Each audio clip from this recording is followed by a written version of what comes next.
आएको खण्डमा सिके राव जस्तो मान्छेलाई पनि ट्र्याकमा ल्याउन सकिँदो रहेछ। नेपाल बनाउनलाई पनि धेरै ठुलो समस्या होला अथवा अप्ठ्यारो होला भन्ने मलाई लाग्दैन। अदालतले प्रधानमन्त्रीलाई चयन गर्ने, प्रधानमन्त्री पनि अदालतबाटै बस्ने भएका कारणले हुनसक्छ। अहिले भएको जुन अदालतको आदेश छ त्यो आदेशमा चाहिँ एउटा गम्भीर राजनीतिक षड्यन्त्रको कुरा पनि मलाई लाग्छ। दोस्रो कुरा चाहिँ प्रधानमन्त्री चयन, अब पुनर्स्थापना सम्बन्ध चाहिँ संविधानले दिएको अवस्था हो, अदालतको काम न्याय दिने हो, तर संसदको काम प्रधानमन्त्री चुन्ने हो। संसदलाई नै प्रधानमन्त्री चयन गर्ने अधिकार चाहिँ सदनलाई नै दिनु पर्थ्यो। तर अहिले यदि देश विकास गर्न चाहिँ यही अहिले भएका पुराना पात्रहरूलाई नै यदि तपाईँले फेरि पनि चुनेर नेपाली जनताले लिएर आउने हो भने कुनै पनि सांसदले स्वतन्त्र हैसियतमा पनि जान सक्ने अवस्था एउटा। सर्वोच्चले चाहिँ नि परमादेश पनि जारी गर्नु पर्दैन। देउबालाई चाहिँ नि हामी चौथोबाट यो भयो भने पाँचौँ चोटि हुँदैन प्रधानमन्त्री। देउबा भन्दा अर्को सक्षम युवा छैनन् त्यहाँ। 8-10 महिना 2-4 महिनाको लागि प्रधानमन्त्री हुन चाहनुहुन्छ भनेदेखि त यो अत्यन्तै के छ भने यो पार्टीको नीति होइन, यो चाहिँ तपाईँको यो के छ भने व्यक्तिगत नीति हो। र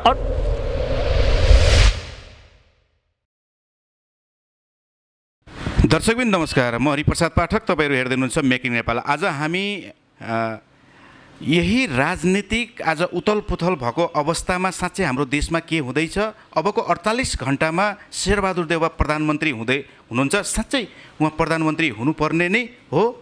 हाम्रो केपी शर्मा ओली जो अहिलेको प्रधानमन्त्री हुनुहुन्छ उहाँले साँच्चै देशको लागि कुनै कुठाराघात त्यस्ता काम गर्नुभएको थियो।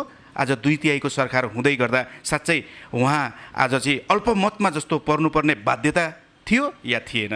यिनै विषयमा छलफल गर्नको लागि आज हामी उपस्थिति भइसकेका छौँ। हामीसँग आज हुनुहुन्छ ओम समाज डेन्टल हस्पिटलका सञ्चालक डाक्टर सुभाष घिमिरे हामीसँग उपस्थिति भइसक्नु भएको छ भने हाम्रो नेपाल हामी नेपालीका यातायात प्रमुख सानो पूर्व छाने मगर पनि हामीसँग उपस्थिति भइसक्नु भएको छ भने हामीसँग अन्तिम वक्ता हुनुहुन्छ विष्णुमती अभियानका अभियन्ता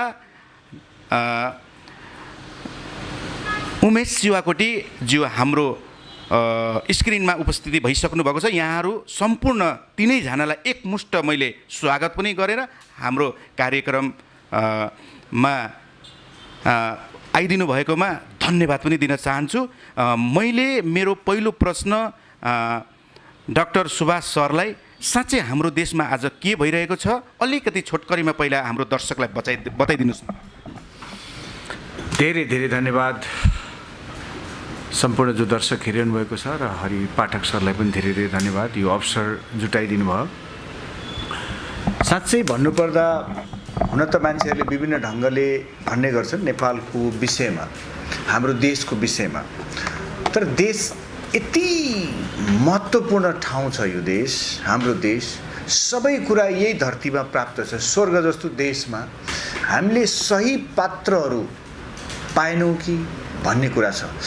सही पात्र नहुँदाखेरि देशले जुन अवस्था भोगिरहेको छ, अब मानौँ न अहिले भर्खरै परिवर्तनहरू धेरै भए, नेपालमा परिवर्तनहरू भए, विभिन्न व्यवस्थाहरू परिवर्तन भए, तर व्यवस्था परिवर्तन हुँदाखेरि पनि हामीले चाहिँ जनताले चाहिँ के छ भने एउटा चयनको सास, एउटा जुन अपेक्षा गरेका थिए ती अपेक्षा चाहिँ के छ भने पुरा गर्न कसैले पनि सकेको अवस्था छैन। र नेपाललाई सजिलो रूपमा, मैले फेरि अप्ठ्यारो रूपमा पनि भन्दिनँ, यदि कसैले पनि चाहना राख्ने हो, यदि सहज रूपमा चाहना राख्ने हो भने नेपाल बनाउनलाई पनि धेरै ठुलो समस्या होला अथवा अप्ठ्यारो होला भन्ने मलाई लाग्दैन। सहजै, किनभने देखिसकेको छ यदि पात्र सही मान्छेलाई यदि हामी लान सक्यौँ, यदि सही ढङ्गले त्यसलाई व्यवस्थापन गर्न सक्यौँ भने त्यो पात्रले नै ठुला ठुला समस्याहरूलाई सहजै रूपमा र यो देश विकास गर्नलाई धेरै चिजहरू पनि चाहिँदो रहेछ। यदि सही पात्र सही ठाउँमा यदि हामीले चयन गर्न सक्यौँ, ती आए भने हामीलाई चाहिँ यो जुन दुर्दशा आएको छ त्यो दुर्दशा हुँदैन भन्ने मलाई लाग्छ। आज तपाईँले सायद अहिलेको राजनीतिको उथल पुथल हजुरलाई पनि थाहा नै होला। साँच्चै हाम्रो देशमा आज प्रतिपक्ष छन् छैनन्, प्रतिपक्षको भूमिका खेल्ने व्यक्तिहरू तपाईँले देख्नुभयो कि भएन, के भन्नुहुन्छ यो? यस्तो छ, नर्मली अहिले जुन कति कुराहरू जस्तो अब अहिले जुन घटना जुन चेन्ज भएको छ के चेन्ज भएको छ भन्दा यसमा अलिकति मेरो भिन्न राय छ। अहिले भएको जुन अदालतको आदेश छ त्यो आदेशमा चाहिँ एउटा गम्भीर राजनीतिक षड्यन्त्रको कुरा पनि मलाई लाग्छ। किन भन्नु होला भने अदालतको काम न्याय दिने हो तर संसदको काम प्रधानमन्त्री चुन्ने हो। किनभने यो संसदीय व्यवस्थामा यो बहुदलीय व्यवस्थामा दल नै प्रमुख हुन्छ र संसद नै प्रधानमन्त्रीको चयन गर्ने ठाउँ हुन्छ। तर यहाँ कुरा के भयो भने अदालतले अलि दुई चारवटा चिजहरू सुरुदेखि नै अब अदालत चाहिँ हुन त नेपालमा एउटा नजिर पनि बस्यो, प्रधानमन्त्री पनि अदालतबाटै बस्ने भएका कारणले हुनसक्छ। तर यस्तो नराम्रो नजिर बस्यो जसमा चाहिँ के भयो त भने अदालतले प्रधानमन्त्रीलाई चयन गर्ने को पात्र के होला भन्दा पनि जुन हिसाबले गएको छ त्यसले चाहिँ राम्रो सम्भावना अथवा राम्रो एउटा चाहिँ नोसन्स दिँदैन भन्ने मलाई लाग्छ। त्यसमा चाहिँ यदि पुनर्स्थापनै हुनु पर्थ्यो संविधानको हिसाबमा हाम्रो संविधानको हिसाबमा भने पनि उसले संसदलाई नै प्रधानमन्त्री चयन गर्ने अधिकार चाहिँ सदनलाई नै दिनु पर्थ्यो भन्ने कुरा छ। त्यसले गर्दाखेरि यो घटनाक्रममा जसरी अब एउटा पात्रबाट दोस्रो पात्रमा परिवर्तन हुँदैछ, अब हामीले यी सबै पात्रहरू चाहिँ टेस्टेड पात्र हुन्। यी सबै कुराहरूलाई एक्जामिन गरेर नेपाली जनताले यिनीहरूले के गर्न सक्छन् त भन्ने कुरा नेपाली जनताले र यिनीहरू कुन अवस्थामा छन् भन्ने कुरा चाहिँ नेपाली जनताले भलिभाँति बुझेको मान्छेहरूबाट सम्भावनाको आशा कति गर्नुहुन्छ।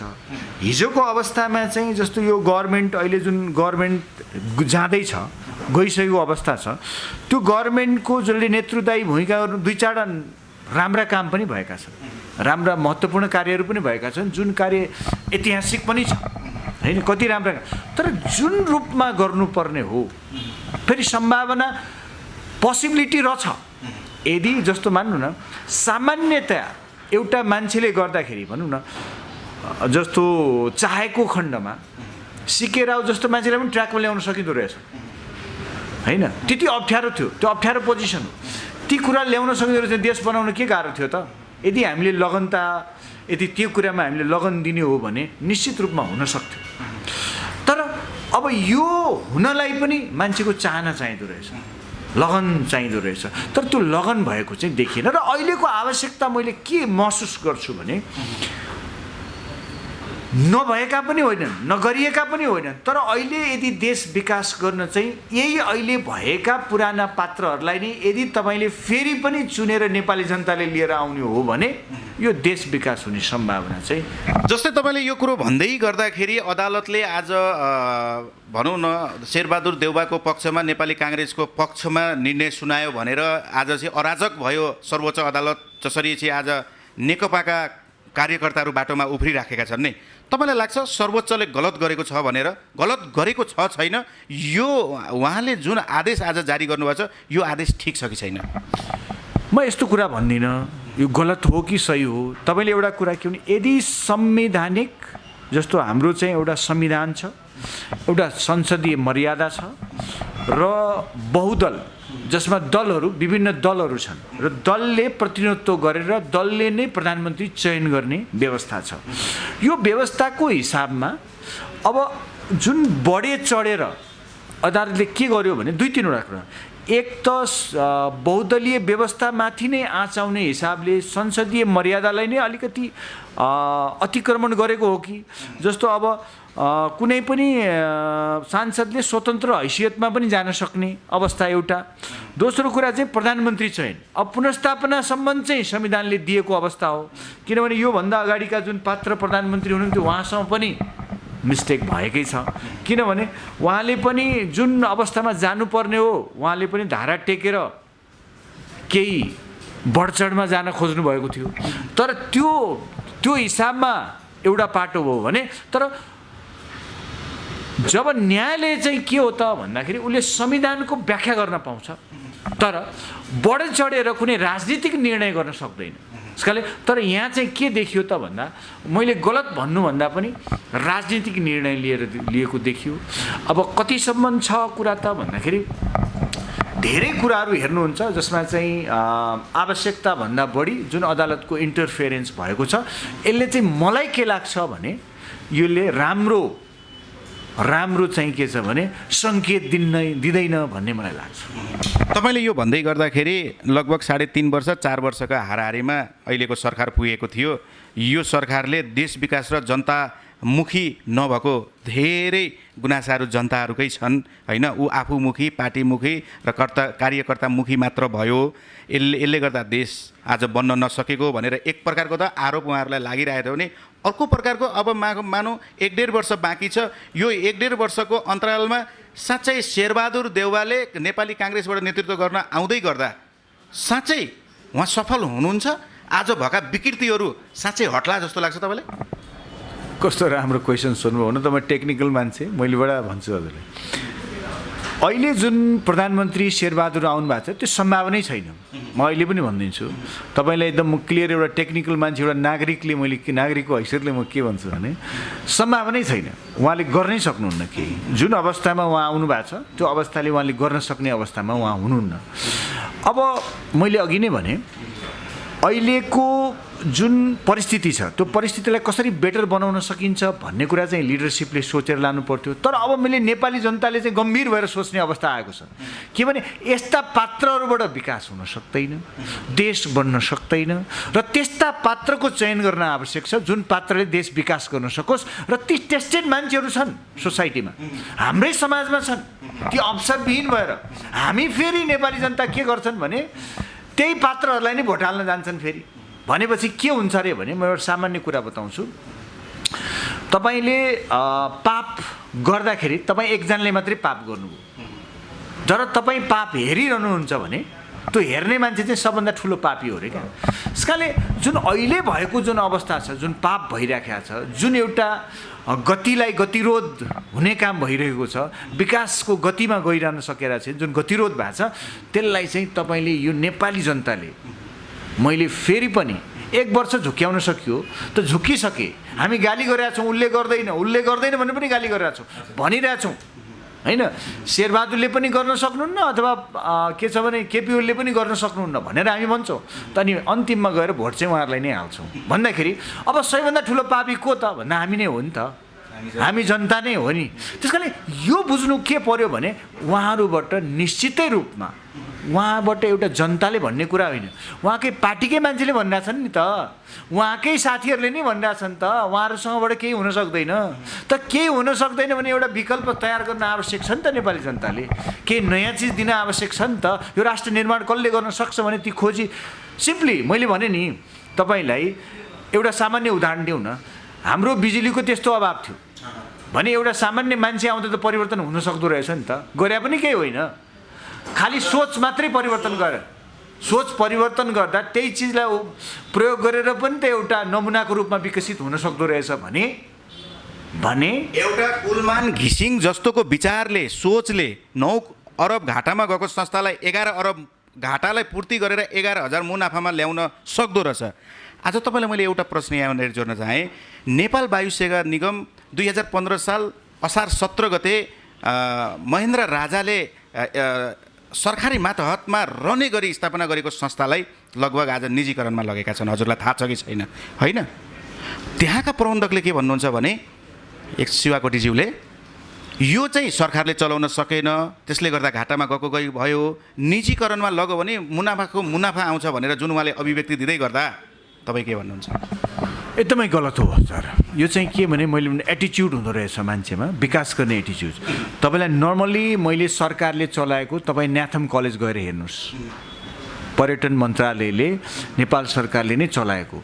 यदि मान्छेले एटिच्युड राख्ने भयो, यदि उसले चाहिँ विकास गर्ने अथवा उसको चाहिँ यदि उसको पात्र एउटा पोजिटिभ भइदियो, यदि पात्र सही भइदियो भनेदेखि विकास गर्न गाह्रो रहेनछ। र त्यो चाहिँ वायु सेवा निगम यत्रो लामो बिचमा नाफामा पनि गएको थियो, जुन घाटामा जानुपर्ने कारण चाहिँ हामीमा अर्को कुरा के रहेछ भने हामीसँग सोच डेभलप हुन सकेन क्या। हामी जुन संस्कारबाट हुर्क्यौँ ती संस्कारका कुराले पनि असर गर्ने रहेछ भन्ने मलाई लाग्छ। किनभने त्यो वायु सेवा निगम त हाम्रो र त्यहाँको कर्मचारी त्यति जिम्मेवार हो। यदि त्यो जागिर जब चाहिँ उहाँहरूले त्यो यदि बन्द भयो भने उहाँहरू सबैजना मान्छेहरू चाहिँ बेरोजगार हुनुहुन्छ भने त्यहाँ जागिर खाइरहेको मान्छे नेपाल सरकारको जागिर खाएको उहाँहरूको त्यो संस्था हो नि त, उहाँहरूले त्यहीँबाट प्राप्त गरिरहनु भएको छ भने उहाँहरूले पनि त्यो जिम्मेवारी लिनुपर्ने एक।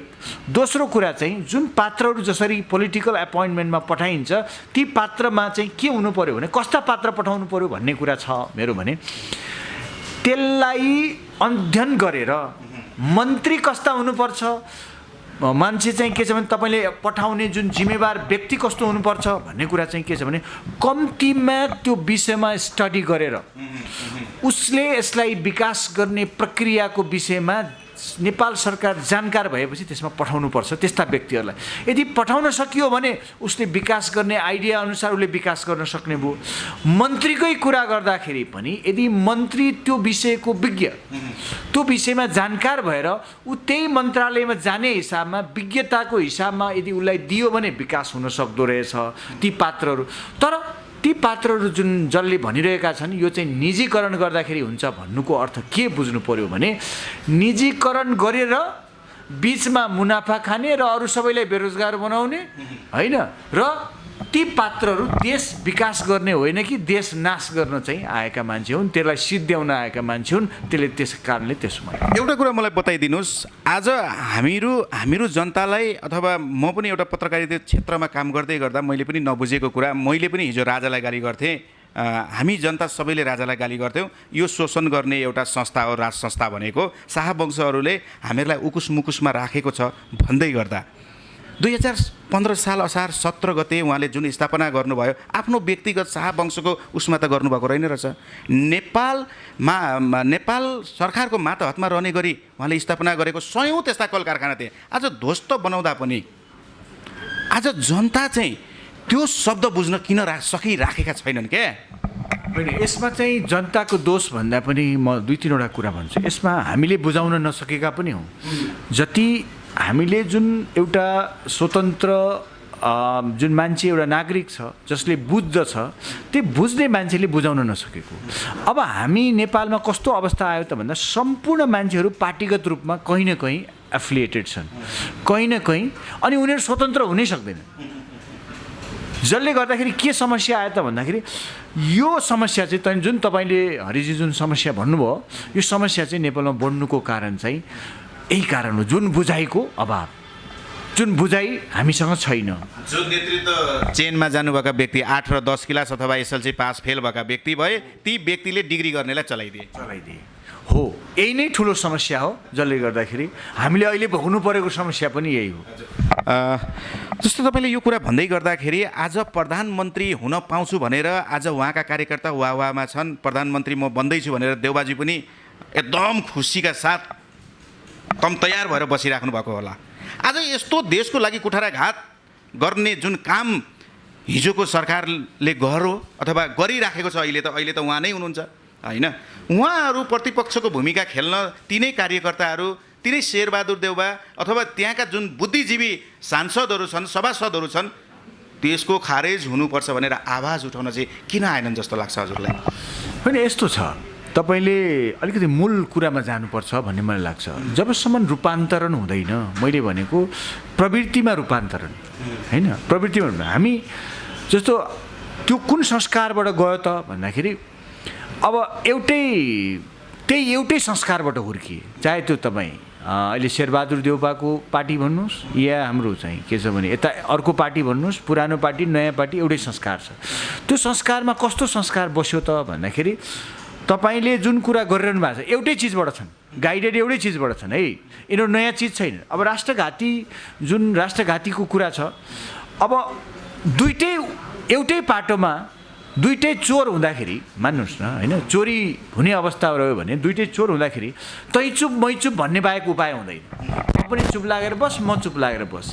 त एउटा त असल मान्छे हुनु पर्यो, असल पात्र हुनु पर्यो, जसले चाहिँ के भन्ने कुरा भने साँचो कुरा भन्न सक्ने क्यापासिटी राख्नु पर्यो। अब यहाँ साँचो भन्नलाई त 10वटा ठाउँमा 10वटा चिजमा डुबेर बसेका छन्।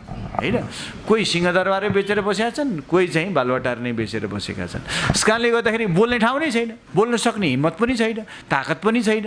अब त्यस कारणले गर्दाखेरि यो चाहिँ के युनिटी हो भने जुन संस्कार छ त्यो संस्कारभित्र जुन हामी विरोध गरिरहेका छौँ, जुन हामी त्यो नेगेटिभ हो भनिराखेका छौँ, त्यो ठिक होइन भनिरहेका छौँ, त्यसैको के छ भने त्यही बिचमा बसेका हुनाले तपाईँले यो एक्सपेक्टै नगर्नुहोस्, किनभने आशै नगर्नुहोस्, यिनीहरू जुन पात्रहरू छन् त्यो आशै नगर्नुहोस् कि तपाईँले त्यसको नराम्रो पक्षको चाहिँ विरोध गर्ला भन्ने कुराको चाहिँ तपाईँ आशा नगरे हुन्छ, किनभने ती दुइटै एउटै ढ्याङ्का मुला हुन्। एउटा कुरा के जोड्न चाहे भने अहिले केही विज्ञहरू अथवा बजारमा कस्तो खालको एउटा माहौल भइराखेको छ भने प्रधानमन्त्रीज्यूले एक दुईवटा कदम पनि चाल्न सक्नुहुन्छ यस्तो बेलामा। उहाँ त जे पनि गर्न सक्ने एकजना प्रधानमन्त्री हुन्। एउटा चाहिँ उहाँले प्रधानमन्त्रीको पालामा धेरै खतरा भूमिकाहरू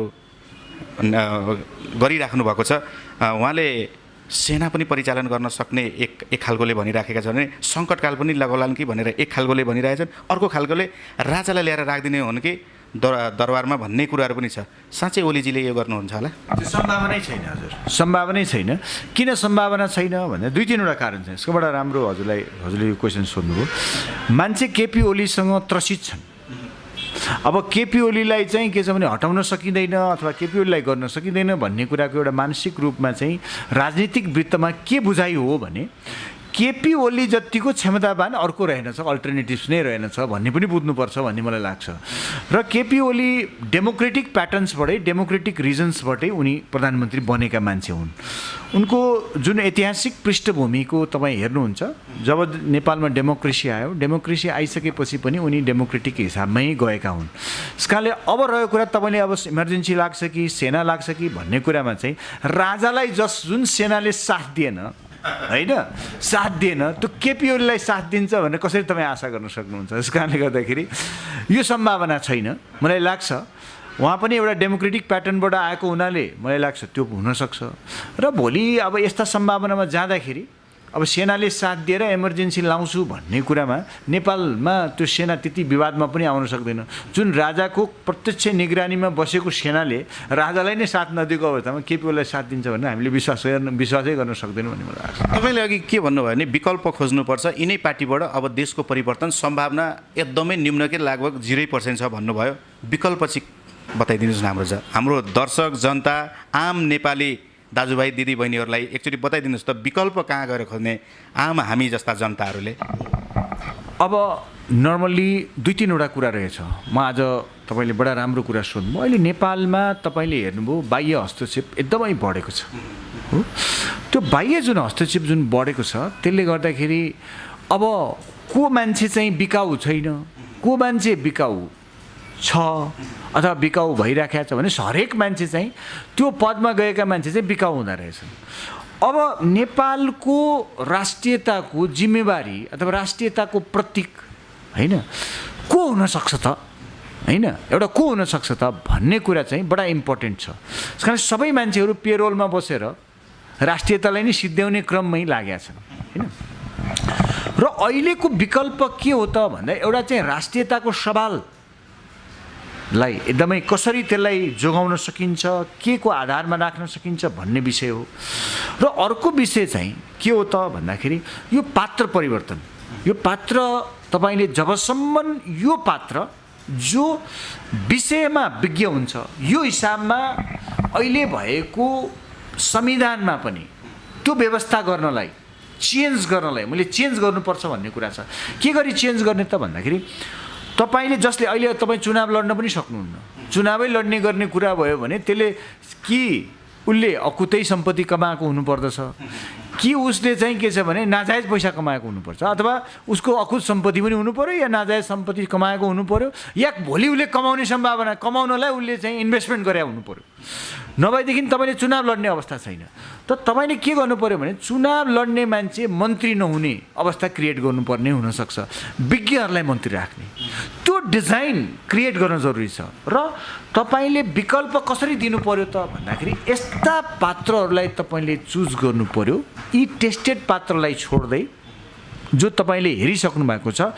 अब यो समय आयो 10 वर्ष 20 वर्ष 30 वर्ष होइन 30 वर्ष 32 वर्ष हेरिसक्यौँ भने अब 32 वर्ष पछाडि एउटा तपाईँले चेन्ज कस्तो चेन्ज त भन्दाखेरि एउटा राष्ट्रियताको सवालमा ती नबिग्रिने अवस्था कसरी सिर्जना हुनसक्छ भन्ने ती आउने पात्रको हिसाबमा, दोस्रो हिसाबमा चाहिँ यो देश विकास गर्न आफ्नो ठाउँबाट मानौँ न आफ्नो ठाउँबाट जसले ती विकसित कार्यहरू गरेर आफू सफलता प्राप्त गरेका छन् ती व्यक्तिहरूको एउटा समूह, एउटा ठुलो ब्रोडर एलायन्स, एउटा त्यसलाई चाहिँ के छ भने यी पुराना पार्टीलाई रिप्लेस गर्दै, मैले भने पुराना पार्टी र पुराना पात्रहरूलाई रिप्लेस गर्दै ती नयाँ चिजलाई लिएर आउन सक्नु। नयाँ चिज को हो त आज हाम्रो दर्शकलाई बताइदिनुहोस् न त। उहाँहरूले पनि त एउटा जान्नु पर्यो, यी व्यक्ति चाहिँ सच्चा नेपालको माया गर्ने, नेपाल र नेपालीलाई पहिलो प्राथमिकता राख्ने व्यक्तिहरू को छन् त तपाईँको नजरमा? होइन, मैले तपाईँलाई अहिले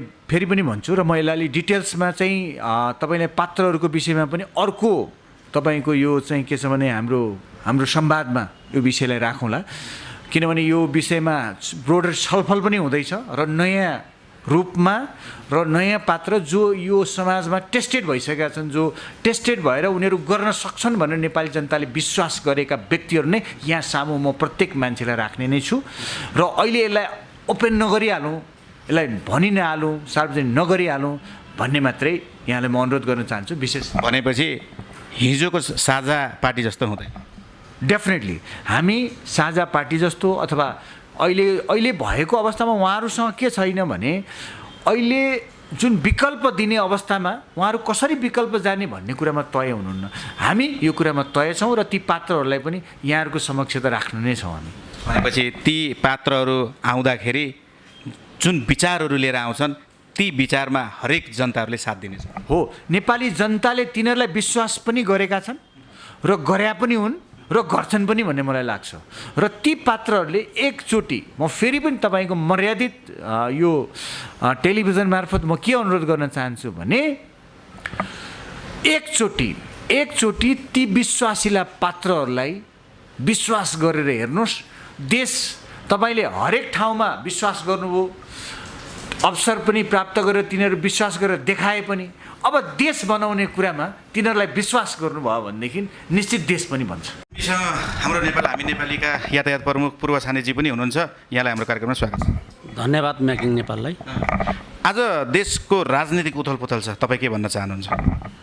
अब म त के भन्न चाहन्छु भने हामी जनताले नै छ नि पट्टी लगाछौँ कि भन्ने छ नि, जनता नै छ नि तपाईँको छ नि एउटा गहिराइमै परेर छ नि डाँडामा निस्किनु नसकेको अवस्था हो कि जस्तो लागिराखेको छ। अब यसबाट कसरी निकास खोज्ने? त्यो त आम छ नि, यहाँ युवा शक्ति जाग्नु पर्यो। आम छ नि गर्छु भन्ने छ नि एउटा छ नि अग्रज नेताहरू अगाडि आउनु पर्यो, अनि नै देश परिवर्तन हुन्छ। यो छ नि बाटोमा बसेर हा हो गरेर यत्रो पहिलो कोरोना कहर, दोस्रो कोरोना कहर, भूकम्प पीडितहरू हामीले देख्यौँ, तर छ नि कहाँ कति जिम्मेवारी र छ नि कहाँ कति गैर जिम्मेवारी भनेर त हामीले देखिसक्यौँ त। तपाईँले यो देख्दै गर्दाखेरि आज सर्वोच्च अदालतले जसरी चाहिँ शेरबहादुर देउवालाई 48 घण्टाभित्र तपाईँहरूले उहाँलाई चाहिँ प्रधानमन्त्री बनाउनु होला भनेर जुन एउटा दिइसकेको एउटा उहाँबाट जुन आदेश आइसकेको छ, यो आदेश साँच्चै सर्वोच्चले सही निर्णय गरेको? अब छ नि न्यायिक प्रणालीलाई हामीले मान्नै पर्छ, किनभने एउटा छ नि तपाईँको न्यायको गेट अगाडि छ नि तराजु जोखिएको छ नि एउटा चित्रण छ क्या। त्यो चित्रणभित्र हामी आम नेपालीले छ नि बुझ्नुपर्ने हो कि होइन जस्तो पनि लाग्छ होइन। र सर्वोच्चले मेरो ख्यालमा जहाँ कि जुनैसुकै दल हिजो यताबाट उफ्रिने यताबाट कराउने भएको थियो नि, वास्तवमा हामी कहाँ कराइराखेछौँ भन्ने मूल नभएपछि छ नि यो जुन सर्वोच्चको जुन परमादेश छ नि 1 महिनाको अल्टिमेटमबाटै छ नि यो परमादेश जारी भयो हो नि त। त्यो भएर न्यायिक प्रणालीले भन्ने कुरा भएन। तर यहाँ के छ भने सर्वोच्चले त परमादेश जारी गर्यो, तर यी 60 काटेका 70 काटेका एउटै अनुहार छ नि 4-5 चोटि आयो। हिजो के गऱ्यो भने त इतिहासले छर्लङ्ग देखाइएको छ हैन। हामीले राजतन्त्र पनि हेऱ्यौँ, काङ्ग्रेसको पनि हेऱ्यौँ, नेकपा एमालेको पनि हेऱ्यौँ, नेकपा माओवादीको पनि हेऱ्यौँ। भनेदेखि छ नि हामी युवा शक्ति र हामी आम नेपाली कति छ नि अन्धोपट्टि लाएर बस्ने, जनता एक ढिक्को भएर छ नि एकताको बाटोमा जाउँ न, निकास दिनेमा जाउँ न। भोलि सर्वोच्चले छ नि परमादेश पनि जारी गर्नु पर्दैन, अध्यादेश पनि जारी गर्नु पर्दैन भन्दाखेरि हामी युवा नजागेर, आम नेपाली पनि नजागेर पश्चिमा र छ नि दक्षिणा के भन्छन् उहाँहरूको छ नि अब चाहिँ प्रार हो कि अब नेपाली नरहला भन्ने पनि। तर तपाईँ एउटा कुरा मलाई बताइदिनुहोस् न, आज लगभग 4 वर्षको हाराहारी 2/3 सरकार नेकपाले चलाउँदै गर्दा आज लगभग 1 वर्षको हाराहारी बाँकी होला। त्यो 1 वर्षमा आएर देउबाजीले साँच्चै देशलाई परिवर्तन गर्नुहुन्छ, सिस्टमलाई परिवर्तन गर्नुहुन्छ या हुँदैन? आज प्रतिपक्षको भूमिका खेल्नुपर्ने अबको 1 वर्ष यो सरकारलाई हामीहरूले साथ दिनै पर्छ, किनभने हाम्रो फेरि पनि अर्को सरकार स्थापना गर्दा देशलाई एकदमै अर्थतन्त्रले धान्न सक्दैन भन्ने ती विज्ञ, त्यहाँका युवा नेताहरू, त्यहाँका कार्यकर्ताहरूले किन बोल्न सकिरहेका छैनन्? आज प्रधानमन्त्री देउबाजी बन्दै हुनुहुन्छ भन्दाखेरि उग्र रूपले खुसी भइराखेका छन्। के भन्नुहुन्छ? एकदम राम्रो प्रश्न गर्नुभयो। देउबालाई चाहिँ हामी चौथोबाट यो भयो भने 5औं चोटि हुँदैन प्रधानमन्त्री? देउबा भन्दा अर्को सक्षम युवा छैनन् त्यहाँ? के त्यो काङ्ग्रेसको विधानभित्र काङ्ग्रेसको जुन आन्तरिक विधान रहेछ नि, उहाँको जुन विधानभित्र छ नि युवा शक्ति प्रधानमन्त्री बन्ने छैन त्यहाँ? काङ्ग्रेसको त हामीले त 4-4 चोटि हेरिसक्यौँ होइन, कोही त तपाईँको चोटि 2-3 चोटि हेरिसक्यौँ। अनि त्यो हिजै छ नि राजतन्त्रकै जस्तो छ नि, जेठो मरेपछि माइलो, माइलो मरेपछि कान्छो भन्ने हिसाबकोमा तपाईँको छ नि सभापतिले नै खानुपर्छ भन्ने के छ र? त्यहाँ जसले देशलाई निकास दिन्छ त्यस्तो युवालाई ल्याएर दिँदा हुँदैन? छन् त पात्रा, 14 अञ्चल 77 जिल्लाभरि छन्। भन्दैछ नि युवा अभियान रहेछ नि, युवा चेतनाले देशको निकास रहेछ नि, विकासको निम्ति छ नि सम्माननीय प्रधानमन्त्री चाहिने हो, गृहमन्त्रीहरू चाहिने हो, जहाँ कि म स्वच्छ छवि होइन, कहीँ लोभ लालसा नभएर हामी देशप्रति रहेछ नि जनताप्रति वफादार हुन्छु भन्ने हिजो छ नि उहाँहरूले त म्यान्डेट लिएर आएको छ नि त। त्यो हिसाबको छ नि संविधानभित्र छ नि नमिल्ने हो कि क्या हो युवाहरूको प्रधानमन्त्री बन्ने होइन? त्यो भएर छ नि हामीले अरू देश पनि हेरौँ न, नेपाललाई मात्रै किन हेर्ने? नेपाल कति गहिराइमा गइसक्यो। अहिले हेर्ने हो भने प्रत्येक जनतामाथि चाहिँ नि 55,000-65,000को छ नि ऋणको भागीदारी भइसकेको छ, बढेकै छ। भनेदेखि छ नि यत्रो आम जनताले ट्याक्स तिरेर यत्रो छ नि हरेक चिजको छ नि नेपाल सरकारको छ नि माताहतभित्र रहेर स्वच्छ छ नि इमान्दारीको हिसाबको छ नि म देशको वफादार हुन्छु र पहरेदारी गर्छु भनेर छ नि आवाज उठ्ने छ नि प्रधानमन्त्री 60 ननागेका 30 वर्ष नागेका किन आउँदैनन् यहाँ? त्यही भन्दै गर्दा आज नेपाल वायु सेगमलाई निजीकरण गरिँदैछ, लगभग गर्ने प्रक्रिया सिधै नै सकेको छ भन्ने हामीले एक प्रकारको बजारमा हल्ला पाएका छौँ र हामीसँग केही डाटा पनि छन् त्यो सम्बन्धीका, त्यो पछाडि भनौँला।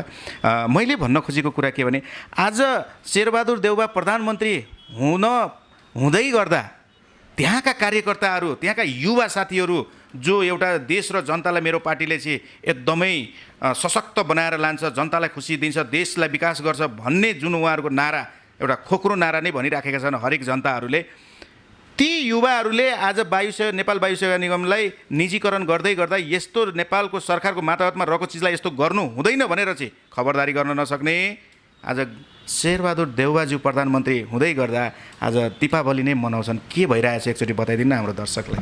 होइन अब छ नि यो शेरबहादुर नै भनेर होइन, जुन सर्वोच्चको न्यायिक प्रणालीबाट जो कोही प्रधानमन्त्री आओस् होइन, हिजोको छ नि चुरोट कारखाना कहाँ गए, हिजोको हिमाल फ्याक्ट्री कहाँ गए, हिमाल सिमेन्ट फ्याक्ट्री, हिजोको छ नि गोर्खा रबड उद्योग कहाँ गए, हिजोका तपाईँको छ नि यो कागज भिरकुटी कागज कारखाना कहाँ गए, बाँसबारी जुत्ता कारखाना कहाँ गए, बेच्दै जाँदा अब एयरपोर्टमा चाहिँ नि वायु सेवा निगम छुँदैछन्। यस्तै गरेर चाहिँ नि एमसिसी लागू गर्छु भन्ने पनि खेल हो कि भन्ने चाहिँ देखिएको छ। यसमा चाहिँ नि सम्पूर्ण युवा जागेर चाहिँ नि यदि त्यस्ता कुठाराघात कामहरू हुन्छ भन्ने चाहिँ नि आम अब युवा र चाहिँ नि नेपालीले चाहिँ चुप लागि बस्दैन।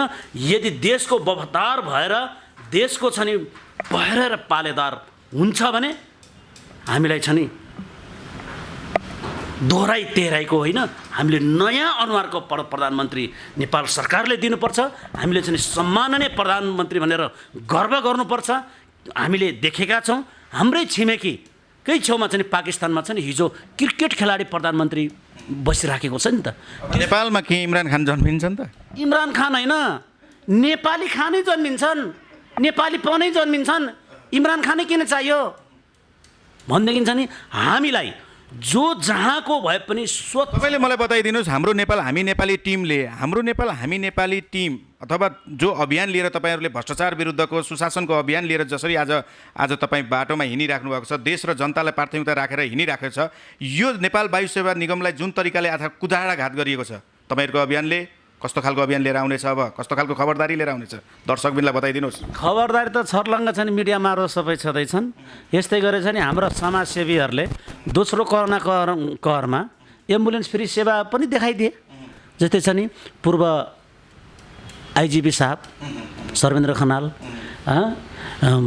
नेपाल चलचित्रका छ नि नायक निखिल उप्रेती, हास्य कलाकार छन् केदार, ठिक छ त्यतातिर गर्नुभयो, अबको भूमिका के? केदार घिमिरे होइन, र छ नि हाम्रो शिक्षाविद छ नि कर्णल शाही, दिनेश मगरज्यू, शोभा गुरुङ, अब यही ओम समाज डेन्टल हस्पिटलका छ नि सञ्चालक हाम्रो वरिष्ठ समाजसेवी दाजु सुभाष घिमिरे, उहाँहरूले रहर भएर गरे। किनभने हामीले यस्तो मनकारी रहेछ नि, यस्तो नेपालीलाई छ नि हेर्ने नेपालीपन भएका छ नि, हामीले चाहिँ आम नेपाली दाजुभाइ सम्माननीय प्रधानमन्त्री हुने हामीले खोजिराखेका छौँ।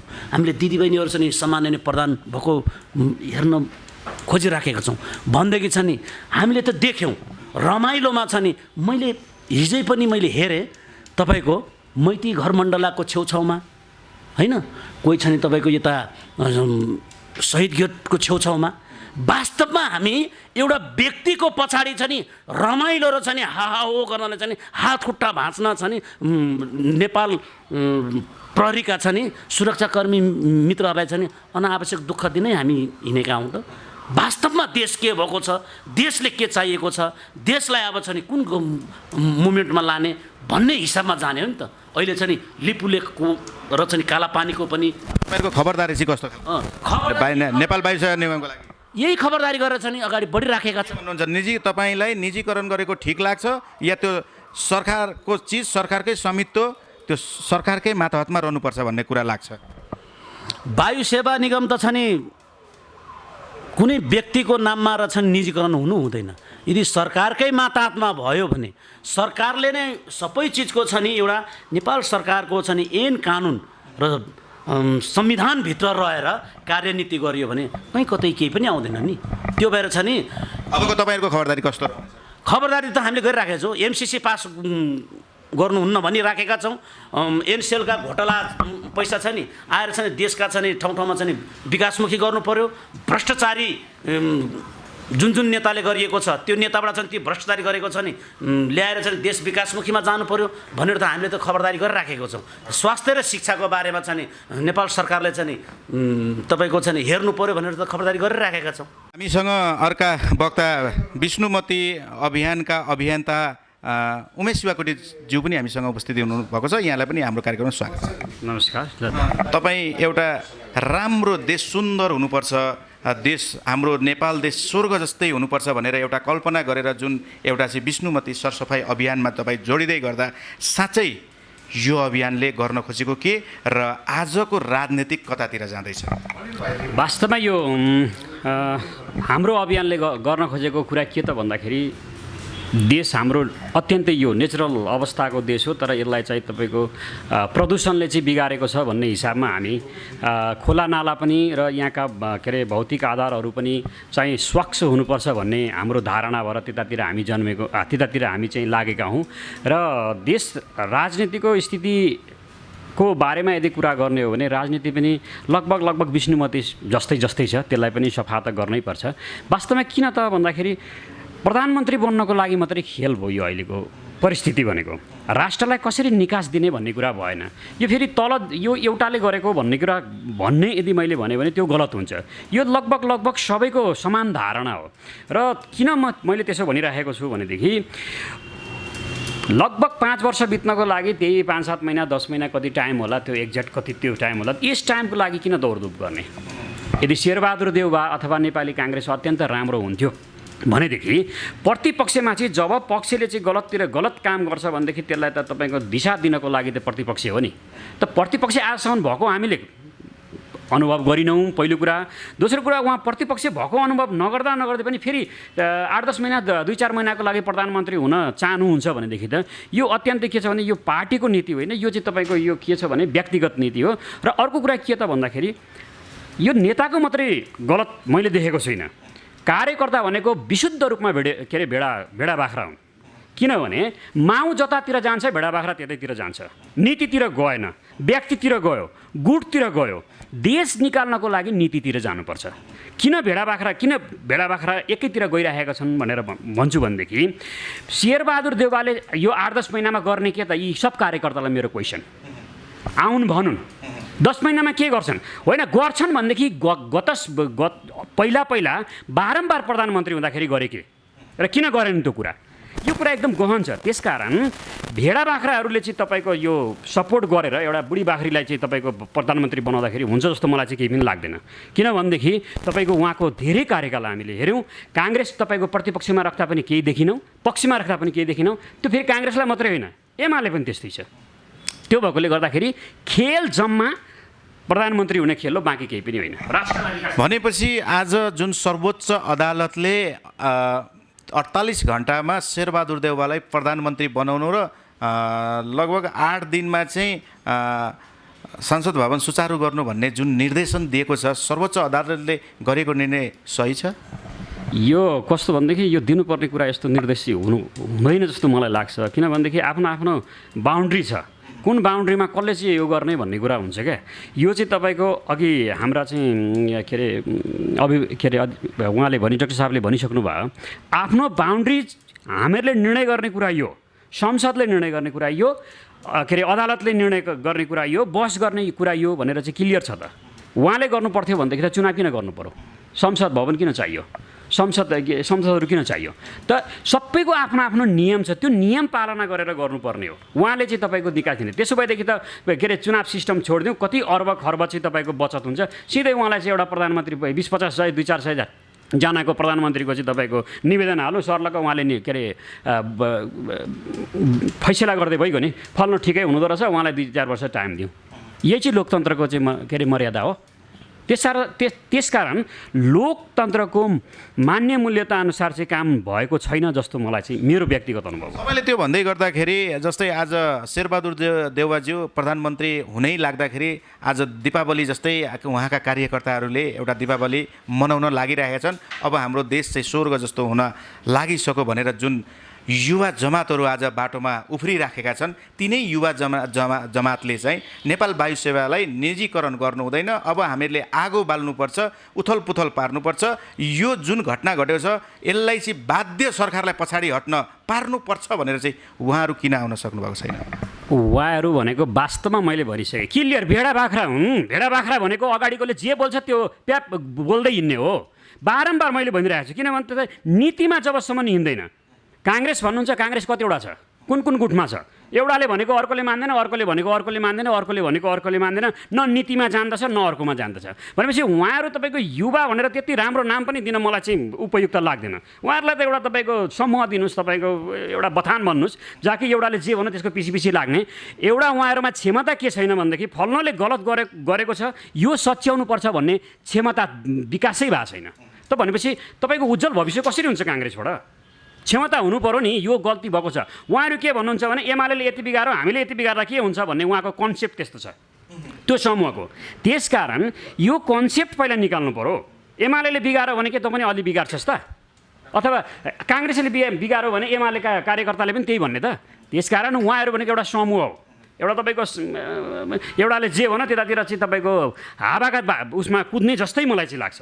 किनभने तपाईँको जब माथिल्लो एकाइमा जब विकृति हुन्छ त्यो विकृतिलाई सच्याउने को त भन्दा कार्यकर्ता त्यो विकृतिलाई चाहिँ तपाईँको आनन्दले चाहिँ तपाईँको टेवा दिन्छ भने तिनीहरूलाई चाहिँ तपाईँको देशका निकास भन्न हामीले मिल्छ।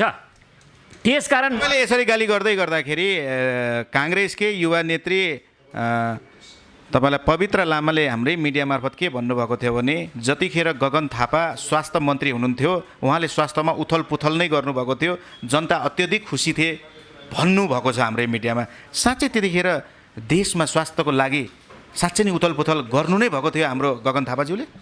त्यो चाहिँ उहाँलाई थाहा होला, किनभने मलाई चाहिँ थाहा भएन। किनभने एउटा चाहिँ तपाईँको 20औँचोटि चाहिँ तपाईँको चाहिँ के अरे अनसन बसेर उहाँले के भन्नुभएको थियो भने यो स्वास्थ्यमा चाहिँ तपाईँको के अरे सरल तरिकाले चाहिँ तल्लो तहसम्म चाहिँ सबै कुराको व्यवस्थापन गर्न पाऊँ भन्ने हिसाबले उहाँले गर्दाखेरि त्यतिखेर गगन थापा पनि त स्वास्थ्य मन्त्री हुनुहुन्थ्यो नि।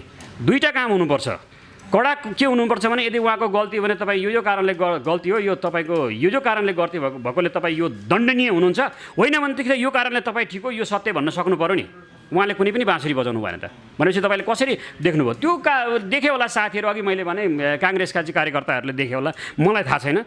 तर यो अहिले किनभने यो मैले किन पनि भनिरहेको छु भने कोरोना कालमा तपाईँको विशेष गरी तपाईँको यस्तो लुटतन्त्र भइरहेछ यो तपाईँको स्वास्थ्य क्षेत्रमा। त्यो तपाईँको उहाँले त्यतिखेर केसीजीको चाहिँ डाक्टर केसीको चाहिँ के अरे मागलाई अनुमोदन गरेको भए त केही राम्रो हुने रहेछ भन्ने कुरा आज हामीले थाहा पायौँ नि, हिजो थाहा नपाए पनि। त्यो भएको कारणले गर्दाखेरि उथल पुथल त म चाहिँ केही देख्दिनँ।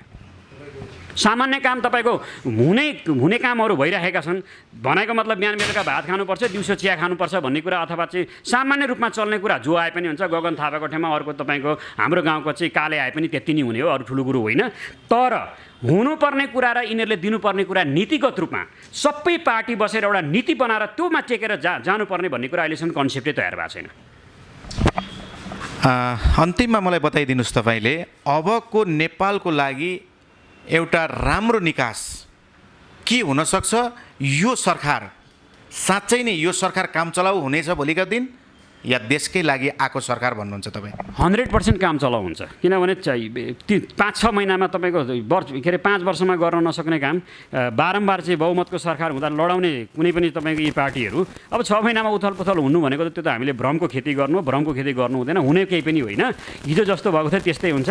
के अरे ओलीजीले जसरी चलाउनु भएको थियो, के अरे शेरबहादुरज्यूले पनि त्यसरी नै चलाउनुहुन्छ। अरू कुरो केही हुँदैन। हिजो ओलीका चाहिँ कार्यकर्ता मोटाका थियो भने आज के अरे काङ्ग्रेसका कार्यकर्ता आज मोटाउँछन्, त्यति मात्रै हो, अरू खाइसकेको पनि हुँदैन।